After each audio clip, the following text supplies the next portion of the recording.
Je voulais que vous me parliez un petit peu de ce personnage, Gaspard Robert Tesser, librement inspiré d'un personnage qui a existé, qui était Roger Vandenberg. Oui, très librement inspiré. Très librement inspiré. Effectivement, inspiré dans le sens où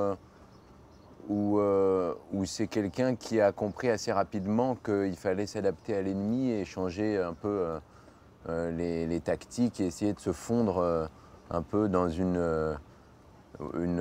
approche un peu plus proche de celle des Viet Minh. Mais bon, après, voilà, c'est-à-dire que pour moi, le film, très rapidement, on quitte le film de guerre, c'est même, je dirais, un anti-film de guerre. Très rapidement, ça devient la guerre d'un seul homme, en fait, celui de Robert Tassen, le personnage principal.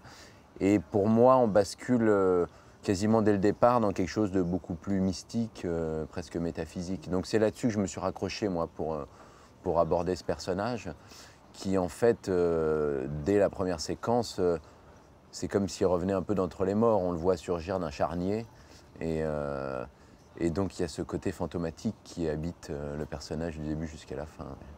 C'est la vérité de cette guerre est montrée par Guillaume comme rarement on l'a montré. C'est-à-dire qu'il n'est lu de rien, de l'horreur de ce qu'ont vécu ces jeunes de 20 ans. Bien sûr. Oui, oui, il y a... Et ça va en plus dans le sens de ce que je viens de dire, parce que je pense que d'une certaine façon, on pourrait dire que les soldats, surtout aussi jeunes, enfin un soldat en général est d'une certaine façon inadapté à la vie. Voilà, ils sont plongés dans cette horreur permanente, cette absurdité en fait qui est la guerre, qui est surtout le colonialisme. Euh, et c'est pour ça que très rapidement, je pense qu'on quitte une certaine forme de réalité pour entrer peut-être dans une projection un peu mentale, dans quelque chose d'un peu plus abstrait. Cette abstraction de la jungle aussi, hein. C'est un vrai personnage dans le film à part entière, cette jungle dans laquelle ils errent du début jusqu'à la fin. Et je pense que oui, il y a un mécanisme de défense un peu de l'esprit où c'est comme si on se refusait à voir la réalité ou qu'on essayait de poser notre regard ailleurs. Et c'est ça qui est assez fort avec Guillaume Niclou, c'est que j'ai l'impression que dans son cinéma, il essaye de rendre visible en fait l'invisible. Alors le point de départ, donc ce Robert Tassen, il est le survivant d'un massacre. Et donc il arrive, enfin, il décide presque de se protéger contre tout ce qu'il a vu, quoi. Oui, c'est ça, il y a une sorte C'est un taiseux, un grand.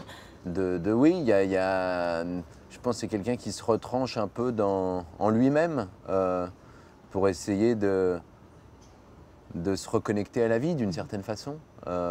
Et c'est d'ailleurs à travers la rencontre avec Mai, le personnage principal féminin, qui va petit à petit oui, retrouver une forme de vie à travers des gestes fondamentaux qui sont oui, le sexe, puisque Maï est une prostituée, mais voilà, c'est un personnage qui est un vrai moteur dans l'histoire, puisque c'est un des personnages qui va le ramener, comme je disais, à la vie, avec le personnage de Gérard Depardieu, qui est une sorte de journaliste comme ça, de guerre, qui apparaît à des moments clés du film, et lui aussi un peu comme un fantôme, c'est-à-dire qu'il surgit un peu de nulle part à chaque fois, à des moments donnés. Et c'est, moi, je vois en ce personnage, celui de Gérard Depardieu, un peu comme un passeur, justement, entre le monde des vivants et le monde des morts. Oui, c'est un très beau personnage.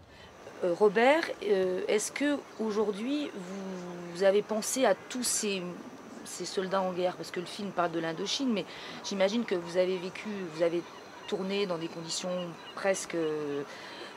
Vous avez maigri, c'était des conditions compliquées apparemment de tournage. Oui, oui, oui, et Guillaume, je pense, a essayé